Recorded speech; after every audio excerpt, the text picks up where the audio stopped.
c'est historique. Bonjour Fabrice Delméda. Bonjour à tous. Donald Trump vient de battre un record, celui de la plus grande interruption budgétaire de l'administration fédérale, ce qu'on appelle le shutdown. C'est historique. En fait, pendant 200 ans après leur indépendance et l'adoption de leur constitution, les États-Unis n'avaient jamais connu de blocage. Mais en 1976, le président Gerald Ford a mis son veto sur les dépenses budgétaires du secteur de la santé et de l'éducation voulues par le Congrès. Cela a stoppé pendant 10 jours la mise en œuvre du budget.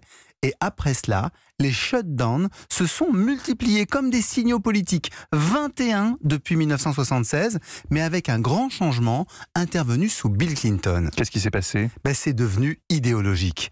Clinton, le président démocrate, était face à une majorité républicaine à la Chambre très marquée par le néolibéralisme. En 1995 et 1996, ces derniers veulent réduire le gouvernement fédéral alors que Clinton présente un budget à l'équilibre. Clinton tient bon et après 23 jours, c'était le record. Les républicains renoncent car leur popularité s'est effondrée. Et c'est ce qu'espère Donald Trump. Oui, mais avec une nuance. L'objectif de Trump n'est pas de reconquérir le cœur de tous les Américains, mais celui de son électorat extrémiste qui commence à s'éloigner de lui.